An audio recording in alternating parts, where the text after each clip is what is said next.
ایک عورت بھی اللہ کی بہت خوبصورت اور حسین تخلیق ہے، موتیوں سے بھی بڑھ کے قیمتی ہے، اور اللہ نے اس کو جو حسن دیا ہے وہ سب کے لیے نہیں ہے. ہمارا حسن سب کے لیے نہیں ہے، ہر ایک کے لیے نہیں ہے. اللہ نے ہمیں جس کے لیے پیدا کیا ہے، جس کے لیے بنایا ہے، یہ اسی کا حق ہے. آپ دیکھیے کہ بچپن سے ہی ایک چھوٹی سی بچی کو بھی جو شوق ہوتا ہے وہ کس چیز کا ہوتا ہے؟ سجنے، بننے، سنورنے کا. چھوٹے چھوٹے بچے ماؤں کی لپسٹکس کا کیا حال کرتے ہیں، صرف اپنے اوپر نہیں لگاتے، دیواروں پہ بھی لگا دیتے ہیں. اور اسی طرح قرآن مجید میں بھی آتا ہے افمن ينشأ فی الحلیۃ، کیا وہ جو زیورات میں پالی جاتی. تو سجنا، بننا، اچھا کپڑا، اچھا لباس، اچھا زیور، یہ عورت کی کمزوری ہوتی. ہر عورت کو کسی نہ کسی درجے میں تھوڑا یا زیادہ پسند ہوتا ہے. اگر روزانہ اپنی زیب و زینت کا اہتمام نہ کرے تو خاص خاص مواقع پر ضرور کرتی. اور پھر اس میں بعض اوقات یہ ہوتا ہے کہ صرف زیب و زینت کرنے کا شوق نہیں ہوتا، اس کو نمایاں کرنے کا بھی بہت شوق ہوتا ہے. تو اس صورت میں پھر یہاں ایک امتحان شروع ہو جاتا ہے کہ ہمیں یہ زیب و زینت کس کس کے سامنے ظاہر کرنے کی اجازت ہے اور کس کے سامنے نہیں. تو یہ چھوٹی سی کتاب ہے، اس آیت سے متاثر ہو کر تحریر کر دی گئی. بہت سے لوگ کہتے رہتے ہیں کہ اپنی تفسیر لکھیں، لیکن اس کا تو وقت نہیں. سوچا چلے ایک آیت ہی صحیح، بلغوا انی ولو آیہ. قال اللہ تعالی، اللہ تعالیٰ کا فرمان ہے، جب اللہ تعالیٰ کوئی بات فرماتے ہیں تو پھر کیا کرتے ہیں، کیسے سنتے ہیں؟ بہت دھیان سے، توجہ سے. وقل للمؤمنات، اور مومن عورتوں سے کہہ دیجئے کیا کریں؟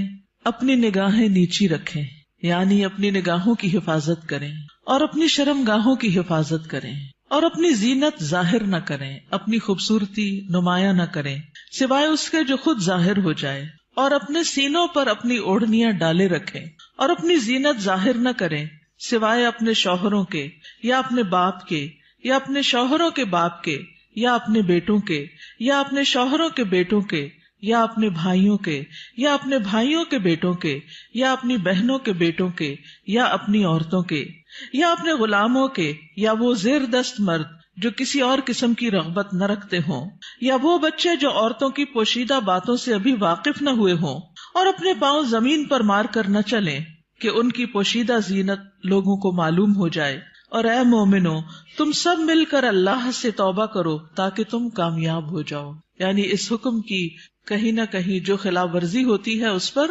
توبہ کرو تاکہ کامیاب ہو سکو. اس سے پتہ یہ چلتا ہے کہ اگر اس حکم کی خلاف ورزی کی گئی تو کہیں ایسا نہ ہو کہ کامیابی مخدوش ہو جائے. تو ارشاد ہے وَقُلْ لِلْمُؤْمِنَاتِ، اور مومن عورتوں سے کہہ دیجئے. پیج 3. مومنات کون ہوتی ہیں؟ جو ایمان لانے والیاں ہیں، اللہ اور اس کے رسول محمد صلی اللہ علیہ وسلم کا حکم دل سے مان لینے والیاں، ماننے کے بعد ان احکامات پر عمل کرنے والیاں، اللہ سے اپنی محبت کے دعوے کو سچ کر دکھانے والیاں. اللہ تعالیٰ کا ارشاد ہے بے شک مسلمان مرد اور مسلمان عورتیں، اور مومن مرد اور مومن عورتیں، اور فرما بردار مرد اور فرما بردار عورتیں، اور سچے مرد اور سچی عورتیں، اور صبر کرنے والے مرد اور صبر کرنے والی عورتیں، اور عاجزی اختیار کرنے والے مرد اور عاجزی اختیار کرنے والی عورتیں، اور صدقہ کرنے والے مرد اور صدقہ کرنے والی عورتیں، اور روزہ دار مرد اور روزہ دار عورتیں، اور اپنی شرمگاہوں کی حفاظت کرنے والے مرد اور حفاظت کرنے والی عورتیں، اور اللہ کا بہت زیادہ ذکر کرنے والے مرد اور ذکر کرنے والی عورتیں. ان کے لیے اللہ نے مغفرت اور بہت بڑا اجر تیار کر رکھا ہے. اللہ کی بخشش اور بڑا اجر کس کے لیے ہے؟ ان صفات کے حامل مومن مردوں اور عورتوں کے لیے. تو ارشاد ہے وَقُلْ لِلْمُؤْمِنَاتِ، کیا ارشاد؟ پیج 4. يَغْضُضْنَ مِنْ أَبْصَارِهِنَّ، کہ وہ اپنی نگاہیں نیچی رکھیں. کیا مطلب ہے اس کا؟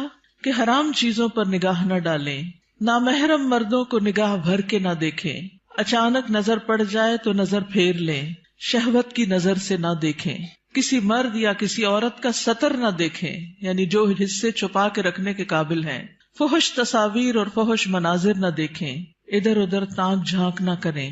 نبی صلی اللہ علیہ وسلم نے فرمایا زنا العین النظر، نظر بازی آنکھوں کا زنا ہے. نبی کریم صلی اللہ علیہ وسلم نے فرمایا تم اپنی طرف سے مجھے 6 چیزوں کی ضمانت دو، میں تمہیں جنت کی ضمانت دوں گا. جب بات کرو تو سچ بولو، جب وعدہ کرو تو پورا کرو، جب تمہارے پاس امانت رکھی جائے تو ادا کرو، اپنی شرمگاہوں کی حفاظت کرو، اپنی نگاہوں کو نیچا رکھو اور اپنے ہاتھوں کو روکے رکھو. تو یہ حکم ہے نگاہیں نیچی رکھنے کا. پھر آیت کے اگلے حصے میں فرمایا وَيَحْفَظْنَ فُرُوجَهُنَّ، اور وہ اپنی شرمگاہوں کی حفاظت کریں، یعنی جسم کے قابل سطر حصے چھپا کر رکھیں. باریک اور تنگ لباس خصوصاً چست پاجامے سطر ڈھانپنے کے تقاضے پورے نہیں کرتے. زنا، بدکاری اور فحاشی سے بچیں. بلا ضرورت اپنے جسم کا کوئی حصہ نہ کھولیں. ہم جنس پرستی سے دور رہیں. جانوروں یا مصنوعی آلات سے جنسی خواہش پوری نہ کریں. پھر فرمایا وَلَا يُبْدِينَ زِينَتَهُنَّ، اور اپنی زینت ظاہر نہ کریں، یعنی جسمانی ساخت اور شکل و صورت کی خوبصورتی کو نمایاں نہ کریں. زینت میں دونوں چیزیں آ جاتی ہیں، جسم کا فگر بھی اور شکل و صورت کی خوبصورتی بھی. پھر مصنوعی اور آرائشی زینت جیسے زیور، لباس یا میک اپ وغیرہ چھپا کر رکھیں نان محرم سے. باریک لباس نہ پہنیں. گھر سے نکلتے وقت تیز خوشبو نہ لگائیں کیونکہ وہ بھی زینت کا حصہ ہے. رسول اللہ صلی اللہ علیہ وسلم نے فرمایا 2 قسم کے لوگ جہنمی ہیں جنہیں میں نے نہیں دیکھا. وہ لوگ جن کے پاس بیلوں کی دموں کی طرح کے کوڑے ہوں گے جن سے وہ لوگوں کو مارتے ہوں گے. وہ عورتیں جو لباس پہن کر بھی بے لباس ہوں گی، مائل کرنے والیاں، مائل ہونے والیاں، گویا ان کے سر بختی اونٹ کے کوہان کی مانند ہوں گے، یعنی سر خاص طور پر اوپر، سروں کے اوپر مزید بالوں اور کا جوڑا بنا کے یا اونچے کر کے اس کو اٹھایا ہوا ہو. وہ جنت میں داخل نہ ہوگی اور نہ اس کی خوشبو پائیں گی، حالانکہ اس کی خوشبو اتنی اور اتنی دور سے آتی ہوگی. یہ صحیح مسلم کی روایت ہے. پھر فرمایا الا ما ظہر منہا، سوائے اس کے جو اس میں سے ظاہر ہو جائے. وہ زینت جو خود بخود ظاہر ہو جائے، نہ کہ ظاہر کی جائے. مثلاً چادر کا ہوا میں اڑ جانا اور زینت کا کھل جانا. وہ زینت جس کو چھپانا ممکن نہ ہو، جیسے چادر، گاؤن یا اسکارف وغیرہ. جسمانی ساخت میں سے دراز قد یا متناسب جسم ہونا، اس میں بھی ایک اٹریکشن ہوتی ہے، اب یہ چھپائی نہیں جا سکتی. سیدنا ابن مسعود اس کی تفسیر میں فرماتے ہیں کالرداء والثیاب، جیسے چادر اور کپڑے. چادر جو اوپر کی چادر یا گاؤن وغیرہ ہوتا ہے، یا جو کپڑے نیچے سے نظر آ جاتے ہیں. یاد رہے زینت ظاہر ہونے اور زینت ظاہر کرنے میں فرق ہے. ایک وہ ہے جو آپ خود کھول دیتے ہیں اور ایک وہ ہے جو اتفاق سے ہو جاتی ہے. پھر فرمایا وَلْيَضْرِبْنَ بِخُمُرِهِنَّ عَلَى جُيُوبِهِنَّ، اور وہ اپنی اوڑھنیاں اپنے سینوں پہ ڈالے رکھیں. خمار یعنی سر کے کپڑے یا دوپٹے سے خواتین سر، بال، کان، گردن اور سینہ ڈھانپ کر رکھیں، کیونکہ کچھ خواتین جب اسکارف پہنتی ہیں تو اس کو اتنا زیادہ اسٹرولر کی طرح لپیٹنا شروع کر دیتی ہیں کہ وہ بعض اوقات تو گلے کا کچھ حصہ بھی نظر آ رہا ہوتا ہے اور سینہ تو پورا کھل جاتا ہے. بعض ایک پلو اوپر کر کے نقاب بنا لیتی ہیں، ان کا آدھا سینہ نظر آ رہا ہوتا ہے، یعنی آدھا ڈھانکا ہوا ہوتا ہے، آدھا نمایاں ہوتا ہے. وہ اور زیادہ اٹریکٹیو ہو جاتا ہے، زیادہ توجہ کھینچنے لگتا ہے. تو اس لیے اللہ کا حکم ہے کہ عورت اپنے سینے کے حسن کو چھپا کر رکھے مردوں سے، کیونکہ یہ مرد کے لیے ایک فتنہ بن جاتا ہے. باریک دوپٹہ جس میں سے بال اور گردن جھلک رہے ہو وہ نہ اوڑھیں. زمانہ جاہلیت میں عورتیں پردے کا اہتمام نہیں کرتی تھیں، بلکہ جب کوئی عورت مردوں کے پاس سے گزرتی تو اپنے سینے کو کھول کے گزرتی. بسا اوقات وہ اپنی گردن، بالوں کی مینڈیاں اور کانوں کی بالیاں تک ننگا کر لیتی تھی. کیا کیا؟ گردن، بالوں کی مینڈیاں اور کانوں کی بالیاں، ان کو نکال لیتی تھی. اب بھی آپ نے دیکھا ہوگا بعض اسکارف اس طرح پہنتے کہ کانوں کا زیور باہر لٹک رہا ہوتا ہے. لہٰذا اللہ تعالیٰ نے مومن عورتوں کو حکم دیا کہ وہ ایسے مواقع پر پردے کا اہتمام کریں. سیدہ عائشہ فرمایا کرتی تھی جب یہ آیت نازل ہوئی وَلْيَضْرِبْنَ بِخُمُرِهِنَّ عَلَى جُيُوبِهِنَّ، تو ان سب نے اپنے تہہ بندوں کو کناروں سے پھاڑ کر ان کی اوڑھنیاں بنا لی. یعنی جو نیچے تہہ بند ہوتا ہے نا، جو نیچے پہنتے ہیں شلوار کی طرح، تو انہوں نے کیا کیا کہ اور اگر کپڑا نہیں ملا سر کا اس طرح چادر بنانے والا تو انہوں نے انہی کو ہی ذرا صحیح کر کے، یعنی اس کے کنارے وغیرہ کاٹ کے اس کو چادر کی شکل دے دی. پھر فرمایا وَلَا يُبْدِينَ زِينَتَهُنَّ إِلَّا، اور وہ اپنی زینت ظاہر نہ کریں مگر اپنے شوہروں کے لیے. آگے آ رہا ہے پسندیدہ اور مطلوب ہے کہ شوہر کے سامنے ہر طرح کی زینت کا اظہار کریں، سارا شوق یہاں پورا کریں. ٹھیک ہے، عورت اپنے شوہر کے سامنے حد درجہ اظہار زینت کر سکتی، جتنی کرنا چاہے کریں، جو کہ کسی دوسرے کے سامنے نہیں کر سکتی. یا اپنے باپوں کے لیے، باپوں میں کون کون آتا ہے؟ باپ، دادا، پردادا، نانا، پرنانا، اوپر تک آبا و اجداد جو بھی ہوں. رسول اللہ صلی اللہ علیہ وسلم نے ایک نیک عورت کے بارے میں فرمایا بہترین عورت وہ ہے کہ جب تم اسے دیکھو تو تمہیں خوش کر دے. تو شوہر کس طرح خوش ہوگا جب آپ اچھے کپڑے پہنیں گے، اچھا لباس کے ساتھ اچھا زیب و زینت، زیور، میک اپ وغیرہ میں ہوں گے. لیکن بہت سی خواتین گھر میں تو کھانا پکاتے پکاتے کپڑوں میں اس قدر کھانے کی اسمیل آ جاتی ہے اور کچن میں پسینے سے برا حال ہو جاتا ہے، اور پھر جب شوہر گھر آتا ہے تو اسی حال میں استقبال کرتی، اور پھر جب شوہر کو کھانا وغیرہ دے کے فارغ ہو کے جب اپنی سہیلی یا بازار جانا ہوتا ہے تو نہا دھو کے میک اپ وغیرہ کر کے نکل جاتی ہے، کیونکہ اب شوہر آ گیا گھر میں، وہ بچے سنبھالے گا، ہم ذرا آؤٹنگ پہ جائیں. تو یہ بالکل الٹ ہے اس حکم کے جو ہمیں دیا گیا. فرمایا بہترین عورت وہ ہے کہ جب تم اسے دیکھو تو تمہیں خوش کر دے، جب تم اسے کوئی حکم دو تو تمہاری اطاعت کرے، اور تمہاری غیر موجودگی میں اپنے نفس اور تمہارے مال کی حفاظت کرے. یا اپنے شوہروں کے باپ کے لیے، شوہر کا باپ جیسے سسر، شوہر کا نانا، شوہر کا دادا، شوہر کا پرنانا، شوہر کا پردادا، اوپر تک آباء و اجداد. یا اپنے بیٹوں کے لیے، بیٹوں میں بیٹے، پوتے، پڑپوتے، نواسے، پڑنواسے، نیچے تک سب آ جاتے ہیں. یا اپنے شوہروں کے بیٹوں کے لیے، شوہر کے پوتے، شوہر کے نواسے، نیچے تک، یعنی ستیلے بیٹے بھی. اس میں شوہر کے بیٹے اور ان کے آگے بچوں کے بچے بھی سب آ جاتے ہیں. یا اپنے بھائیوں کے لیے، سگے بھائی، ستیلے بھائی، رضائی بھائی، تینوں اس میں شامل ہیں. یا اپنے بھائیوں کے بیٹوں کے لیے، سگے بھائیوں کی اولاد، ستیلے بھائیوں کی اولاد، رضائی بھائیوں کی اولاد، یعنی بھتیجے، بھتیجوں کے بیٹے، پوتے وغیرہ. یا اپنی بہنوں کے بیٹوں کے لیے، سگی بہنوں کی اولاد، ستیلی بہنوں کی اولاد، رضائی بہنوں کی اولاد، یعنی بھانجے، بھانجوں کے بیٹے، پوتے وغیرہ. یا اپنی عورتوں کے لیے، قابل اعتماد اور باکردار عورتیں. نبی کریم صلی اللہ علیہ وسلم نے فرمایا، لا تباشر المرأة المرأة، پہلی تاپت پیش ہے، ٹھیک کر لیجئے. لا تباشر المرأة المرأة فتنعتها لزوجها كأنه ينظر إليها، کوئی عورت کسی عورت کے جسم کے ساتھ جسم نہ لگائے. بعض اوقات لوگ حق کر رہی ہوتی ہیں لڑکیاں ایک دوسرے کو تو اتنا زیادہ چپک جاتی ہیں ایک دوسرے سے، یہ بھی درست نہیں. اور پھر اس طرح بھی کہ وہ اپنے شوہر سے اس کا حلیہ بیان کرے، یعنی جس طرح وہ فیل کرے اس عورت کو، پھر گھر جا کے اپنے میاں کو اس کی ساری تعریف کر کے بتائے کہ گویا وہ اسے دیکھ رہا ہے. یا تمہارے دائیں ہاتھ جن کے مالک ہوئے، لونڈیاں اور غلام مراد ہیں یہاں، لیکن جو گھریلو ملازمین ہیں یہ لونڈی غلام میں شامل نہیں ہوتے، ان سے احتیاط برتنی چاہیے. گھریلو مرد ملازمین کے ساتھ گفتگو میں محتاط رویہ اختیار کرے، جیسے ڈرائیور ہو، چوکیدار ہو، ان کے ساتھ بہت ہنس ہنس کے بات کرنے کی ضرورت نہیں.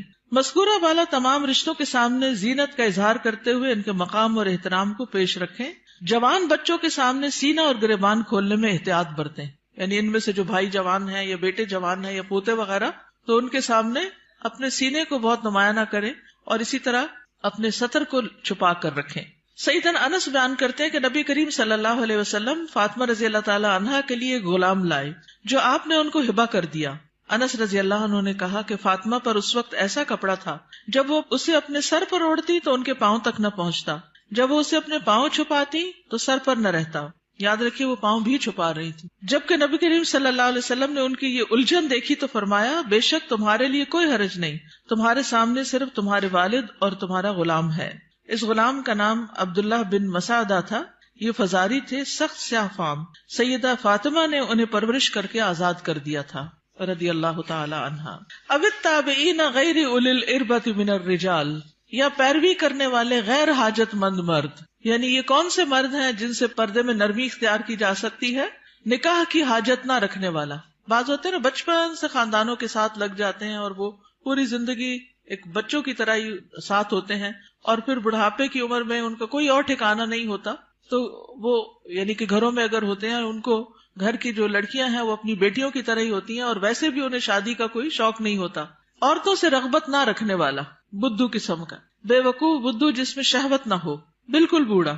بعض اوقات ایسے بچے ہوتے ہیں نا اسپیشل بچے کہ جن کو کوئی مینٹلی ان کو کوئی سمجھ نہیں ہوتی، جنسی خواہشات سے آری، مخنث اور ہجڑے جن میں کوئی شہوت نہ ہو. یہ یاد رکھیے کیونکہ بعض ہجڑے جو ہیں ان کے اندر سب کچھ ڈیولپڈ ہوتا ہے. لیکن ان افراد کے سامنے زینت کا اظہار کرتے ہوئے بھی احتیاط کا دامن نہ چھوڑیں، پھر بھی محتاط رہیں. غیر اولی الاربہ سے مراد وہ بے خبر ہے جس میں شہوت نہ ہو. یہ سیدنا ابن عباس کا قول ہے. اب الطفل الذین لم یظہروا علی عورات النساء، یا وہ بچے جو عورتوں کی چھپی ہوئی باتوں سے ابھی واقف نہیں ہوئے. نابالغ بچے جن کا جنسی شعور بیدار نہ ہوا ہو، جو کم عمری کی وجہ سے عورتوں کے حالات اور مخصوص اوصاف سے واقف نہ ہوں، جن کو کوئی سمجھ نہ ہو پیریڈز کیا ہوتے ہیں، اور یعنی ابھی ان کی عورتوں سے متعلق جو خاص باتیں ہیں ان کو سمجھ نہ ہو. ابن کثیر کہتے ہیں جب بچہ بالغ ہو یا بلوغت کے قریب ہو اور ان چیزوں کو جانتا پہچانتا ہو، بدصورت اور خوبصورت عورت میں تمیز کر سکتا ہو، یعنی جس دن بچہ یہ کہ نا ماما وہ بہت خوبصورت ہے، تو اسے عورتوں کے پاس نہ آنے دیا جائے. یہ ابن کثیر کی تفسیر ہے. کسی خاص عمر کی یہاں قید نہیں، بچے کی سمجھ کے مطابق احتیاط سے کام لیتے ہوئے زینت کا اظہار کرے. لیکن افسوس ہوتا ہے ان خواتین پر جو اچھے بھلے جوان لڑکوں کو گلے لگا لیتی ہیں یا ان کے سر پہ ہاتھ پھیرنے لگتی ہیں یا ہاتھ ملانا شروع کر دیتی ہیں. یہ بھی اس حکم کے منافی ہے، چاہے بچپن سے اس بچے کو آپ نے پالا ہی کیوں نہ ہو. وَلَا يَضْرِبْنَ بِأَرْجُلِهِنَّ لِيُعْلَمَ مَا يُخْفِينَ مِنْ زِينَتِهِنَّ، اور وہ اپنے پاؤں مارتی ہوئی نہ چلیں کہ جو وہ اپنی زینت میں سے چھپاتی ہیں اس کو جان لیا جائے. یعنی مردوں کو متوجہ کرنے والی چال نہ چلے، یعنی چلتے ہوئے بھی ایک وقار کا خیال رکھیں. جھنکار والی پازیب نہ پہنے، یعنی پاؤں کا زیور ایسا کہ جو چھن چھن کرے اور بازار میں دوسروں کو متوجہ کرے وہ نہیں پہنے. باہر گھر میں پہن سکتے ہیں. آواز پیدا کرنے والا جوتا استعمال نہ کرے، یعنی جیسے بہت ہائی ہیل پہن کے پھر وہ ٹک ٹک ٹک سے سب متوجہ ہو جاتے ہیں، اس سے بھی بچیں. تیز خوشبو استعمال نہ کریں. ابن کثیر کہتے ہیں اس ممانعت میں ہر وہ چھپی ہوئی زینت داخل ہے جو حرکت کرنے سے ظاہر ہو جائے. اسی ضمن میں عورت کو خوشبو لگا کر باہر نکلنے سے بھی منع کیا گیا ہے کہ لوگ اس کی خوشبو محسوس کریں. زمانہ جاہلیت میں رواج تھا کہ عورت جب راستے میں چلتی اور اس نے پاؤں میں پازیب پہنی ہوتی جس کی آواز سنائی نہ دیتی تو وہ اپنے پاؤں زمین پر اس طرح مارتی جس سے مردوں کو پازیب کی جھنکار سنائی دیتی. تو اللہ تعالیٰ نے مومن عورتوں کو ایسا کرنے سے منع کر دیا. نبی کریم صلی اللہ علیہ وسلم نے فرمایا ہر آنکھ زنا کرتی ہے، اور عورت جب خوشبو لگا کر کسی مجلس سے گزرتی ہے تو وہ ایسی اور ایسی ہے، یعنی زانیہ ہے. تو اس لیے خوشبو کے معاملے میں بھی احتیاط برتیں. ایسی خوشبو نہ لگائیں کہ جو پھیل رہی ہو، خصوصاً اگر آپ بازار سے ہو کر گزر رہے ہیں یا مردوں کے ساتھ آپ کا کسی بھی طرح کا کوئی انٹریکشن ہے یا گھر میں کوئی ایسا رشتہ دار ہے کہ جو محرم نہیں ہے. وَتُوبُوا إِلَى اللَّهِ جَمِيعًا أَيُّهَا الْمُؤْمِنُونَ لَعَلَّكُمْ تُفْلِحُونَ، اور اے مومنو سب کے سب اللہ کی طرف توبہ کرو تاکہ تم فلاح پاؤ. اس میں پچھلے گناہوں پر ندامت کا اظہار کریں، یعنی اللہ تعالیٰ کے سامنے آئندہ گناہ نہ کرنے کا عہد کریں، اپنی اصلاح کی ہر ممکنہ کوشش کریں، ان لغزشوں اور غلطیوں سے توبہ کریں جو پردے کے معاملے میں اب تک ہوتی رہیں. آئندہ زندگی کے لیے اپنے طرز عمل کی اصلاح ان ہدایات کے مطابق کر لیں جو اللہ اور اس کے رسول صلی اللہ علیہ وسلم نے دی ہیں. اللہ تعالیٰ کا ارشاد ہے وَهُوَ الَّذِي يَقْبَلُ التَّوْبَةَ عَنْ عِبَادِهِ وَيَعْفُو عَنِ السَّيِّئَاتِ وَيَعْلَمُ مَا تَفْعَلُونَ، اور وہی ہے جو اپنے بندوں کی توبہ قبول کرتا ہے اور ان سے درگزر فرماتا ہے، اور وہ جانتا ہے جو تم عمل کرتے ہو. دیگر محارم حقیقی چچا اور ماموں بھی محرم ہیں، کیونکہ بھتیجی اور بھانجی سے نکاح نہیں کیا جا سکتا. رضائی رشتے بھی نسبی رشتوں کی طرح محرم ہیں، ان کے سامنے بھی زینت کا اظہار جائز ہے. اللہ تعالیٰ کا ارشاد ہے تم پر تمہاری مائیں اور تمہاری بیٹیاں اور تمہاری بہنیں اور تمہاری پھپھیاں اور تمہاری خالائیں اور بھائی کی بیٹیاں اور بہنوں کی بیٹیاں حرام کر دی گئی ہیں. رسول اللہ صلی اللہ علیہ وسلم نے فرمایا بے شک اللہ نے رضاعت سے بھی ان رشتوں کو حرام کر دیا جن کو نسب سے حرام کیا گیا. حجاب مسلمان عورت کی شناخت ہے. مسلمان عورت حجاب سے پہچانی جاتی ہے، وہ دوسروں سے الگ ہو جاتی ہے. اللہ تعالیٰ کا ارشاد ہے اے نبی اپنی بیویوں اور بیٹیوں اور مومن عورتوں سے کہہ دیجئے، بیویاں بیٹیاں اور مومن عورتیں سب کی سب وہ اپنے چادروں کے پلو اپنے اوپر لٹکا لیا کریں. اس طرح زیادہ توقع ہے کہ وہ پہچان لی جائیں، یعنی حجاب کی وجہ سے پہچان لی جائیں، نہ کہ حجاب اتار کے پہچان لی جائیں. حجاب اتار کے تو ایک عورت عام عورت کی طرح ہی لگے گی نا. تو ایذا نہ دی جائیں، اور اللہ بہت بخشنے والا بے حد رحم کرنے والا ہے. یہ ایذا کون سی ہے؟ سیکسول ہراسمنٹ، کہ جب عورت کسی مرد کو اٹریکٹ کرتی ہے تو پھر وہ اس کے پیچھے آتا ہے اور اس کو نقصان دینا چاہتا ہے. مردوں سے بھی خطاب کیا گیا. نظر اور شرمگاہ کی حفاظت کا حکم صرف عورتوں کے لیے نہیں بلکہ مردوں کے لیے بھی ہے. اللہ تعالیٰ کا ارشاد ہے مومن مردوں سے کہہ دیجئے اپنی نگاہیں نیچی رکھیں اور اپنی شرمگاہوں کی حفاظت کریں، یہ ان کے لیے پاکیزہ تر ہے. بے شک اللہ خبر رکھنے والا ہے اس کی جو وہ کرتے ہیں.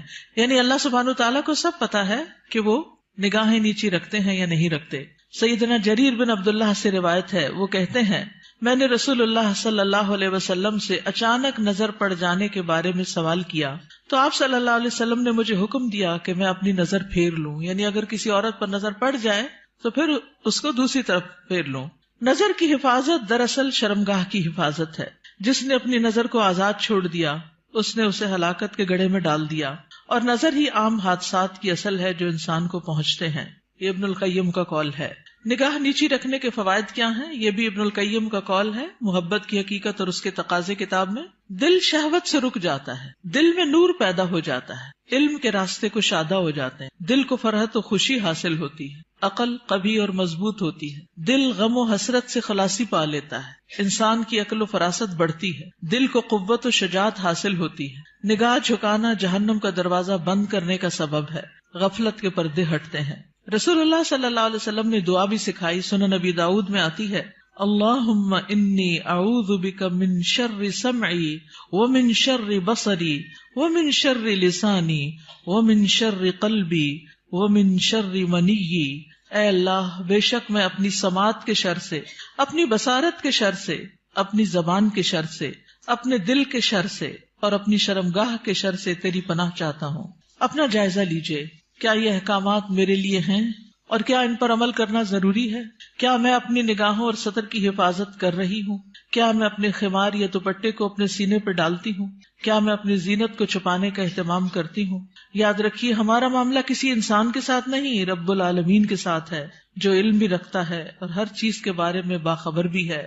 نظر کے بارے میں کچھ اشعار ہیں. کل حوادث مبدأها من النظر، تمام حوادث کی ابتدا نظر سے ہوتی ہے. یعنی جو عشق و عاشقی کے سلسلے چل پڑتے ہیں اور انسانوں کو بعض اوقات انتہائی بیمار کر دیتے ہیں کہ وہ کسی قابل نہیں رہتے، اس کی ابتدا نظر سے ہی ہوتی ہے. وَمُعْظَمُ النَّارِ مُسْتَصْغَرُ الشَّرَرِ، اور چھوٹی چنگاری سے بھی زبردست آگ بھڑک اٹھتی ہے.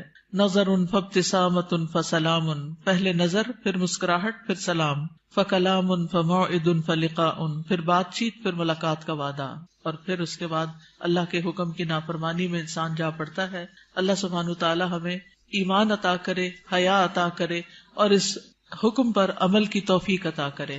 آخری صفحے پر ہے، رسول اللہ صلی اللہ علیہ وسلم نے فرمایا، حیا ایمان میں سے ہے اور ایمان جنت میں لے جاتا ہے، جبکہ بے حیائی کوڑا کرکٹ ہے اور کوڑا کرکٹ آگ میں جاتا ہے. یہ کتاب آپ کے لیے تحفہ ہے.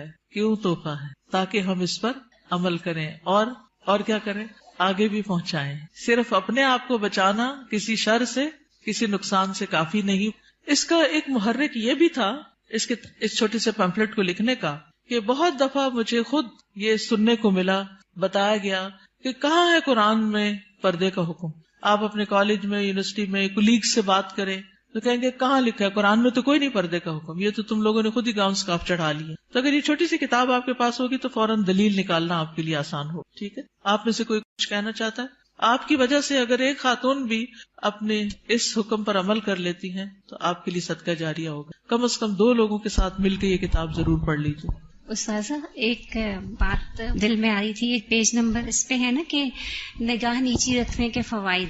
تو جیسے اس میں سارے فوائد لکھے ہوئے ہیں کہ دل میں نور ہوتا ہے اور علم کے راستے کشادہ ہو جاتے ہیں، غم سے چھٹکارا مل جاتا ہے، عقل قوی ہوتی ہے، غفلت کے پردے ہٹتے ہیں، جہنم سے انسان بچ جاتا ہے. تو دیکھیں، ایک راستہ کھول کے نا نظر کو بہکانے والا شیطان نے ہمارے لیے کتنے راستے بند کر، تو اس پہلا جو راستہ ہے اس کو وہی اگر ہم بند کر دیں نا تو ہم پھر آگے انشاءاللہ یہ سارے راستے خود بخود کھل جائیں. بالکل.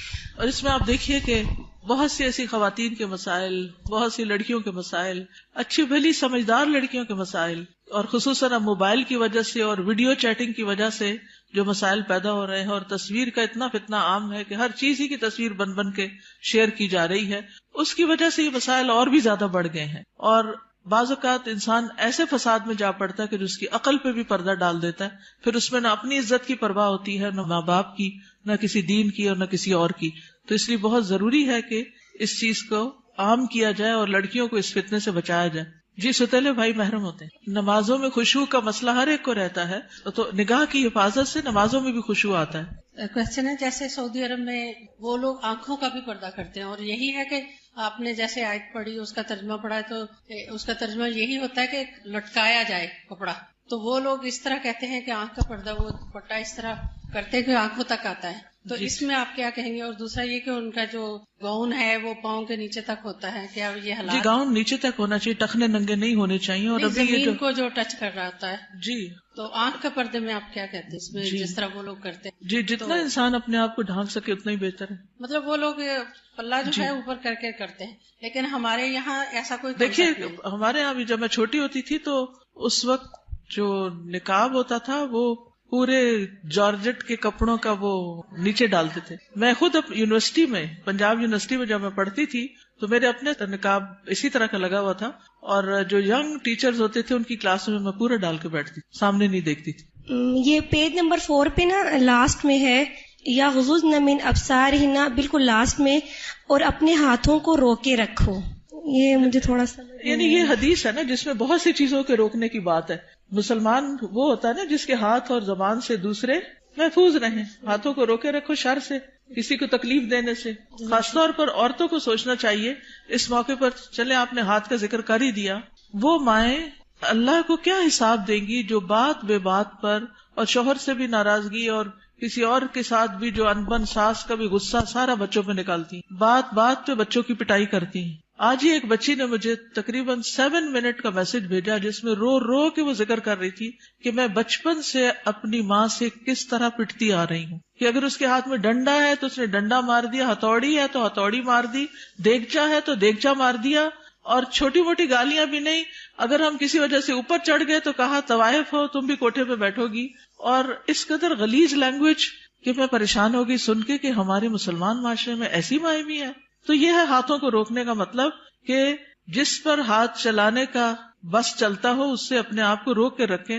چھوٹی چھوٹی باتوں میں بال کھینچ دینا، کان مروڑ دینا، ہاتھ مروڑ دینا، دھکا دے دینا، اٹھا کے پٹخا کے بچے کو پھینکنا، اس سب کا حساب دینا ہوگا. یہ ظلم کی بدترین قسم ہے اور اس سے پرہیز کرنا چاہیے. چلیے آج کے دن سیٹرڈے کو ہم فقہ القلوب پڑھتے ہیں، اور میرا بالکل دل نہیں چاہتا کہ ہم فقہ القلوب کو چھوڑ دیں، کیونکہ اس کتاب سے میں نے بہت کچھ سیکھا ہے اور یہ بہت زیادہ ایمان کو بڑھانے والی ہے. تو برکت کے لیے تھوڑا سا آپ سب کے ساتھ بھی شیئر کرتی ہوں تاکہ آپ بھی اس کو شروع کر لیں، کیونکہ فقہ القلوب جو ہے وہ قلب سے تعلق رکھتی ہے، اور جب تک قلب کی اصلاح نہ ہو تو باقی اعضاء کی ہو نہیں سکتی. پیج 719. کچھ لوگ پچھلے سال آپ میں سے ہمارے ساتھ فقہ القلوب میں شریک ہوتے تھے اور پھر وہ چلے گئے تو ان کا فقہ القلوب بھی چھوٹ گیا. تو میں چاہوں گی کہ وہ دوبارہ سے شروع کر لیں، اور جو ساتھ چلتے رہے وہ تقریباً 100 پیجز تو سال میں میرے خیال ہو ہی گئے ہیں. فَالْإِيمَانُ مَحَلُّهُ الْقَلْبُ، تو ایمان کا مقام دل ہے. وَإِذَا دَخَلَ فِيهِ جَاءَ بِكُلِّ خَيْرٍ، جب ایمان دل میں داخل ہو جاتا ہے تو ہر طرح کی خیر لے آتا ہے، پھر خیر پھوٹ پڑتی ہے. وَإِذَا لَمْ يَدْخُلِ الْإِيمَانُ فِي الْقَلْبِ، اور جب ایمان دل میں داخل نہیں ہوتا فَلَا فَائِدَةَ مِنَ الْعَمَلِ مَعَهُ، تو کوئی فائدہ نہیں ہوتا اس کے ساتھ عمل کرنے کا. جب تک ایمان دل میں نہیں عمل بے فائدہ ہے، اوپر اوپر کے کیے ہوئے کام بیکار ہیں. فَالْمُنَافِقُونَ كَانَ إِيمَانُهُمْ بِأَلْسِنَتِهِمْ فَلَمْ يَنْفَعْهُمْ، جیسے منافق تھے تو ان کا ایمان ان کی زبانوں پر تھا تو ان کو اس ایمان نے کچھ فائدہ نہ دیا. وَكَانُوا يُصَلُّونَ مَعَ الْمُسْلِمِينَ، وہ مسلمانوں کے ساتھ نماز پڑھتے تھے. فَلَمْ يَنْفَعْهُمْ ذَلِكَ، تو اس نماز نے ان کو کوئی فائدہ نہیں دیا. بل ہم فی الدرک الاسفل من النار، بلکہ وہ آگ کے سب سے نچلے گڑھے میں ہیں.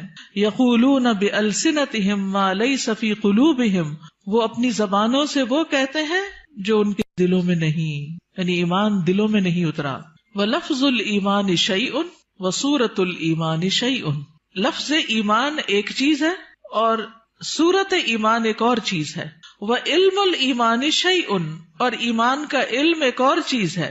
تو لفظ، صورت اور علم تینوں الگ الگ ہیں. لیکن حقیقت الایمان شیء اعظم من ھذا کلہ، لیکن حقیقت الایمان ان سب سے بڑی چیز ہے. وَكُلُّ شَيْءٍ يُصْنَعُ فِي مَكَانٍ وَمَكَانُ تَجْرِيبِهِ فِي مَكَانٍ آخر كَالسَّيَّارَةِ وَالْقَلَمِ وَنَحْوِهِمَا، ہر چیز بنائی جاتی ہے ایک جگہ پر، یعنی ایک پین کی فیکٹری ہے، ایک کار کی فیکٹری ہے. وَمَكَانُ تَجْرِيبِهِ، اور اس کی جو تجربہ گاہ ہے وہ کسی اور جگہ پر ہے، یعنی وہ چلائی کہیں اور جاتی ہے. کس سیارتی، جیسے کار بنتی کہاں ہے؟ کار فیکٹری میں، اور چلتی کہاں ہے؟ سڑک پر. قلم بنتا کہاں ہے؟ فیکٹری میں، اور چلتا کہاں ہے؟ کاغذ پر. ونحوہما، اور اسی طرح. وَكَذَلِكَ عِلْمُ الْإِيمَانِ لَهُ مَكَانٌ، اسی طرح ایمان کے علم کی بھی ایک جگہ ہے. وَمَكَانُ مَعْرِفَتِهِ وَتَجْرِيبِهِ لَهُ مَيْدَانٌ آخر، اور اس کی پہچان کی جگہ اور اس کے تجربے کی جگہ ایک اور ہے. وَذَلِكَ لَا يَتِمُّ وَلَا يَحْصُلُ إِلَّا بِالْمُجَاهَدَةِ وَالتَّضْحِيَةِ بِكُلِّ شَيْءٍ، اور یہ پورا نہیں ہوتا اور حاصل نہیں ہوتا مگر سخت محنت سے اور قربانی سے، جو ہر چیز کی ہوتی ہے، من اجل الحصول علیہ، اس چیز کو حاصل کرنے کے لیے. فَهُوَ أَغْلَى شَيْءٌ فِي الدُّنْيَا وَالْآخِرَةِ، تو وہ دنیا اور آخرت میں سب سے زیادہ قیمتی چیز ہے. وَطَرِيقُ الْإِيمَانِ تَعِبَ فِيهِ آدم، ایمان کا جو راستہ ہے اس میں آدم علیہ السلام بھی تھکے تھے. کیا ہوا تھا ان کے ساتھ؟ جب ان کو امتحان میں ڈالا گیا، تجربہ گاہ میں ڈالا گیا، ٹیسٹ میں ڈالا گیا، تو شیطان نے ان کو ورغلا لیا. وَنَاحَ لِأَجَلِهِ نُوحٌ، اور مورن کیا یا غم کیا اسی کی وجہ سے نوح علیہ السلام نے. وَرُمِيَ فِي النَّارِ الْخَلِيلِ، اور آگ میں پھینکے گئے خلیل اللہ ابراہیم علیہ السلام. وَاسْتَجَعَ لِلذَّبْحِ اسماعیل، اور لیٹے ذبح ہونے کے لیے اسماعیل علیہ السلام. وَبِيعَ وَسُجِنَ یوسف، اور بیچے گئے اور قید کیے گئے یوسف علیہ السلام. وَنُشِرَ بِالْمِنشَارِ زکریا، اور آرے سے چیرے گئے زکریا علیہ السلام. وَذُبِحَ بِالسِّكِّينِ یحییٰ، اور چھری کے ساتھ ذبح کیے گئے یحییٰ علیہ السلام. وَقَاسَ الضُّرُّ ایوب، اور بیماری کو سفر کیا، قاسا کا معنی سفرڈ، الضر بیماری کو ایوب علیہ السلام نے. وزاد فی البکاء داود، اور کثرت سے روئے داود علیہ السلام. وسار مع الوحش عیسیٰ علیہ السلام، اور وحشی کے ساتھ عیسیٰ علیہ السلام چلے. یہ کیا قصہ ہے؟ کہا جاتا ہے کہ عیسیٰ علیہ السلام جب مصر میں تھے اور یوسف النجار ان کے ساتھ تھا، تو آگے دیکھا کہ ایک شیر آ رہا ہے تو وہ ڈر گئے. عیسیٰ علیہ السلام نے کہا کہ تم مجھے شیر کے قریب کر دو اور خود نہیں قریب آنا، خود دور رہو. تو عیسیٰ علیہ السلام شیر کے رستے میں کھڑے ہو گئے. جب شیر آیا تو پوچھا، ایھا الوحش، اے وحشی جانور، اس راستے میں کیوں آئے، کیوں کھڑے ہو یہاں؟ کہنے لگا کہ وہ ایک بیل ہے، مجھے اسے پکڑنا ہے. انہوں نے کہا کہ دیکھو وہ تو مساکین کا بیل ہے، اس کو چھوڑ دو، فلاں جگہ چلے جاؤ، وہاں پر ایک مردہ اونٹ ہے تو اس کو جا کے کھا لو. تو اس طرح عیسیٰ علیہ السلام کے کہنے سے وہ شیر جو تھا وہ وہاں چلا گیا، اور اس شیر نے عیسیٰ علیہ السلام کی بات مان لی. لیکن شیر سے بات کرنا اور شیر کو روکنا نہیں منکر کرنا کوئی آسان کام نہیں تھا. لیکن عیسیٰ علیہ السلام نے اپنے آپ کو خطرے میں ڈال کر مسکینوں کو ان کا بیل دلوا دیا، یعنی ان کا بیل ہلاک نہیں ہوا، ورنہ تو شیر کھا جاتا. تو یہ اسرائیلیات میں سے ہے یہ واقعہ. اس کی صداقت تو اللہ ہی کو معلوم ہے، لیکن ہمیں حدثوا عن بنی اسرائیل ولا حرج کے تحت بیان کر دیا گیا ہے. وعالج الفقر والاذى محمد صلی اللہ علیہ وسلم، اور فقر اور اذیتوں سے، بیماریوں سے، تکلیفوں سے محمد صلی اللہ علیہ وسلم نے ڈیل کیا. عالجہ کا مطلب ہے ڈیل کرنا. He dealt with. وَهَؤُلَاءِ هُمْ شُمُوسُ التَّوْحِيدِ وَالْإِيمَانِ، اور یہ لوگ توحید اور ایمان کے سورج ہیں، شمس کی جمع. وَنُجُومُ الْهُدَى، اور ہدایت کے ستارے. وَجِبَالُ الصَّبْرِ وَالْيَقِينِ، اور صبر اور یقین کے پہاڑ. فَالْإِيمَانُ أَصْلُ الدِّينِ وَقَاعِدَتُهُ، تو ایمان دین کی اصل ہے اور اس کا قاعدہ ہے. الَّتِي يُبْنَى عَلَيْهَا الْبِنَاءُ، جس پر عمارت کی بنیاد رکھی جاتی ہے. فَهُوَ بِمَنزِلَةِ تَسْوِيَةِ الْأَرْضِ وَسَقْيِهَا، اور وہ زمین کو ہموار کرنے اور اسے سیراب کرنے کے برابر ہے. اما الامور الباقیۃ فی الدین، اور جہاں تک دین کے باقی امور کا تعلق ہے، فہی بمنزلۃ الاشجار والحبوب، تو ان کا مقام درختوں اور دانوں کی طرح ہے. التی یمکن زرعها وغرسها فی هذه الارض، جن کو اس زمین میں اگایا اور بویا جا سکتا ہے. فہی تنمو بقدر خصوبۃ الارض، تو وہ اگتے ہیں جتنی زمین زرخیز ہوتی ہے. واستعدادها کما انہا تثمر بقدر الجہود المبذولۃ فی تمہید الارض وسقیها، جس طرح وہ پھل لاتی ہے جتنی اس پہ محنت کی جاتی ہے زمین کو تیار کرنے، ہموار کرنے اور اس کو سیراب کرنے میں. فالایمان هو ارض الدین، کتنا خوبصورت جملہ ہے چھوٹا سا. ایمان دین میں زمین کی طرح ہے. والدعوۃ نبتها وطلعها، اور دعوت دین کیا ہے؟ اس کا پودا اور اس کا خوشہ. والعبادت ثمرتها وزینتها، اور عبادت اس کا پھل اور اس کی خوبصورتی. والعلم یرویها ویسقیها، علم اس پودے کو سیراب کرتا ہے اور اسے ہرا بھرا کرتا ہے. والجنت ورضا الرب غایتها، اور جنت اور رب کی رضا یہ اصل گول ہے، اصل غایت ہے، اصل مقصد ہے. ولا يمكن ان نحصل على حقيقة الإيمان الا اذا تيقنا ان جميع المخلوقات في السماوات والارض قويها وضعيفها كالحية الميتة. ہم ایمان کی حقیقت کو اس وقت تک نہیں پا سکتے جب تک ہمیں یقین نہ ہو کہ ساری کی ساری مخلوقات، آسمانوں کی اور زمین کی، ان کی مضبوط اور ان کی ضعیف یہ مردہ سانپ کی طرح ہے. لا تنفع ولا تضر، جو نہ فائدہ دے سکتی ہے نہ نقصان. یہ ہے اصل ایمان، ایسا یقین کہ نہ کوئی فائدہ دے سکتا نہ کوئی نقصان دے سکتا ہے، الا باذن اللہ، مگر اللہ کے اذن سے. مردہ سانپ سے تو آپ نہیں ڈرتے نا، تو لوگوں کا ڈر بھی نہیں ہونا چاہیے. لیکن جب ہم لوگوں سے ڈرتے ہیں، یعنی اس سینس میں ڈرتے ہیں کہ اگر میں نے اس کی بات نہ مانی، یہ مجھے کہہ رہا ہے حجاب اتار دو، نہیں مانی تو پھر کیا ہوگا، میرا تو بڑا نقصان ہو جائے گا، یا یہ مجھے جو کہہ رہا ہے میں اسے کر لوں ورنہ مجھے ایسا اور ایسا نقصان ہو جائے گا. تو بہت سے لوگ اللہ کی نافرمانی کے کام جو ہیں وہ صرف لوگوں کے ڈر سے کرتے رہتے ہیں کہ لوگ کیا کہیں گے.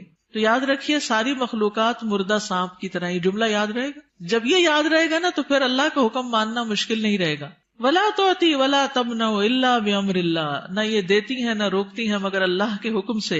وان کل شیء بید اللہ، اور یہ کہ ہر چیز اللہ کے ہاتھ میں ہے. وان ما سوى اللہ لیس بیدہ شیء، اور اللہ کے علاوہ جو بھی ہے اس کے ہاتھ میں کچھ نہیں. کما قال سبحانہ، جیسا کہ اللہ تعالیٰ کا فرمان ہے، الا لہ الخلق والامر تبارک اللہ رب العالمین. خبردار، اللہ ہی کی ہے مخلوق اور حکم بھی اللہ ہی کا ہے.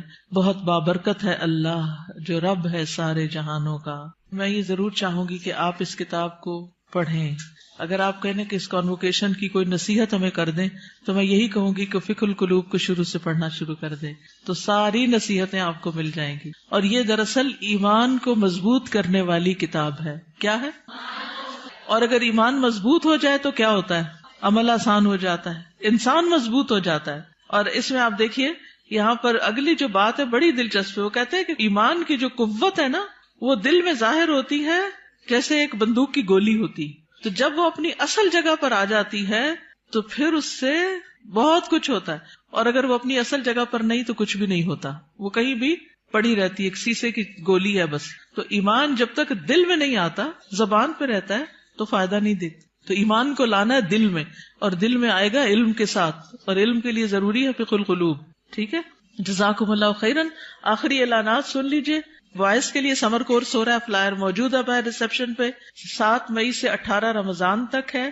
تعلیم القرآن فار بوائز کا بھی اشتہار آ گیا ہے، نیکسٹ ایئر کا ایڈمیشن شروع ہے.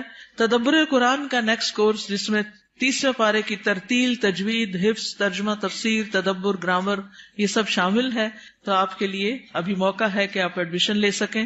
اسی طرح یہاں پر تعلیم القرآن ڈپلوما کورس نیکسٹ سیشن مئی کا 1 مئی سے شروع ہو رہا ہے. جو ابھی تک داخلہ نہیں لے پائے، سوچ ہی رہے ہیں، وہ آگے بڑھیں.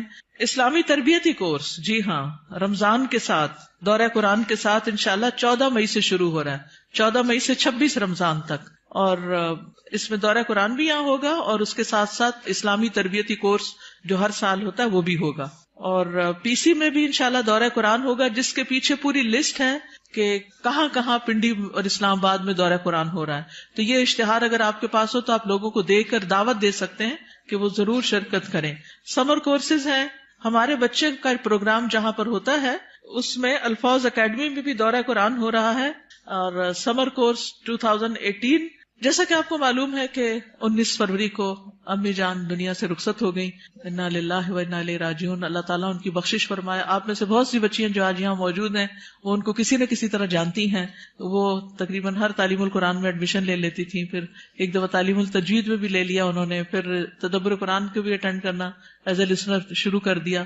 تو بہرحال وہ فوت ہوئی تو ان کی وفات کے موقع پر کچھ لوگوں نے اپنے تاثرات کا اظہار کیا اور پھر یہ خواہش ظاہر کی کہ نانی اماں کے اوپر ایک کتاب لکھی جائے. تو الحمدللہ کوثر فیض کو اللہ جزائے خیر دے، اس نے مختصر سے عرصے میں یہ کتاب لکھ لی اور الحمدللہ کتاب چھپ کر آ گئی ہے. تو جو گریجویٹس ہیں ان کے لیے یہ گفٹ ہے کتاب، جب آپ باہر نکلیں گے گریجویٹس. باقی جو اسٹوڈینٹس وغیرہ ہیں وہ اگر خود لے لیں تو بہت اچھا ہے.